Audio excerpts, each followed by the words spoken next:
میرا بنگلہ دیش کا یہ پہلا سفر ہے اور کچھ دن پہلے ہی میں نے یہ تمنا کی تھی کہ حضرت مفتی شہید اللہ صاحب جو ہمارے استاذ ہیں، بنگلہ دیشی ہیں، حضرت میں ہم نے دو چیزیں دیکھیں، علم میں بہت مضبوطی اور تواضع بہت زیادہ۔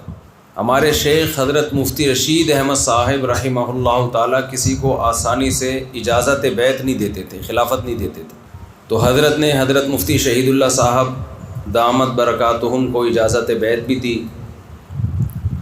کئی سال حضرت مفتی شہید اللہ صاحب کی صحبت میں گزارے۔ حضرت کی طبیعت میں تواضع بھی تھی، مزاح بھی تھا، وقت کی پابندی۔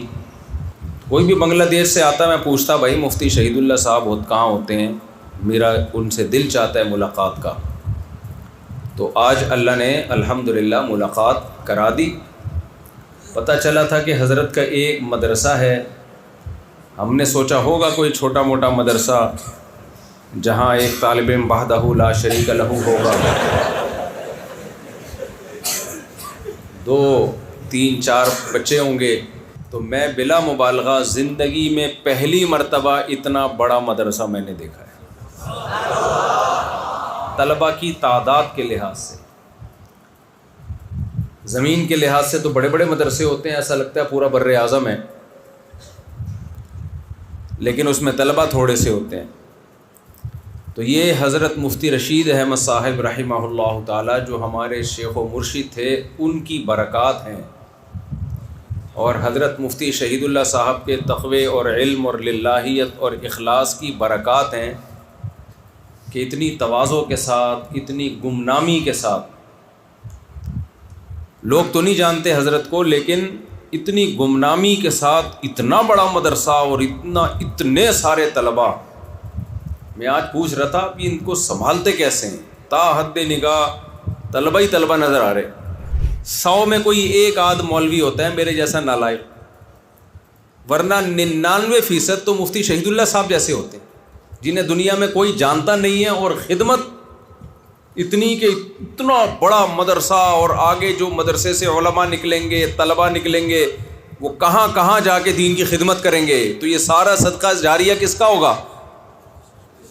مفتی صاحب کا ہوگا۔ صحابہ جب دنیا میں پھیلے ہیں، کسی کے پاس ایک حدیث، کسی کے پاس دوسری حدیث، کسی نے حدیث کا مطلب کچھ سمجھا، کسی نے حدیث کا مطلب کچھ سمجھا، ہر ایک نے اپنی فہم کے مطابق فتویٰ دیا۔ یہ زیادہ عرصہ چل نہیں سکتا تھا ایسے، اسلامی حکومتیں وسیع ہو رہی تھیں، لہذا جیسے قرآن کو ایک مصحف میں مرتب کیا گیا، تو اسی طرح فقہ کو بھی مرتب کرنے کی ضرورت محسوس ہوئی تاکہ لوگ بے لگام نہ رہیں، کسی ایک مرتب فقہ کو فالو کریں۔ تو یہ کام سب سے پہلے امام ابو حنیفہ کے شاگردوں نے کیا، پھر امام مالک کے شاگردوں نے، امام شافعی، امام احمد، تو ان کے شاگردوں نے مرتب کیا۔ بہت ساری چیزوں میں اتفاق، کچھ میں اختلاف رہ گیا۔ امت نے کہا اب جو اختلاف رہ گیا وہ ختم ہونا ممکن نہیں ہے، کیونکہ جو دلائل کی بحث ہو سکتی تھی وہ ہو گئی ہے، اب ان میں سے کسی ایک کو فالو کرو، دوسرے کو بھی برحق سمجھو۔ یہ طریقہ 1200-1300 سال سے امت میں رائج ہے، کامیابی کے ساتھ چلا آ رہا ہے۔ جو اس طریقے سے ہٹے گا وہ لوگوں کو قرآن و سنت کے نام پہ ایک اختلاف کی آگ میں ڈالے گا، وہ ایسے اختلاف کی جنگ میں ڈالے گا جو نہ ختم ہونے والی ہے۔ اس لیے ہمیں فخر ہے، ہم اسی طریقے پہ، اب اس کو فقہ حنفی اس لیے نہیں کہتے کہ یہ قرآن و حدیث سے ہٹ کر ہے، اس کو فقہ حنفی اس لیے کہتے ہیں، اس کے جامع مرتب کون ہیں، مدون کرنے والے کون ہیں؟ وہ امام حنیفہ، ان کے شاگرد ہیں، اس لیے اس کو حنفی کہا جاتا ہے۔ تو قرآن و حدیث کے علاوہ کچھ نہیں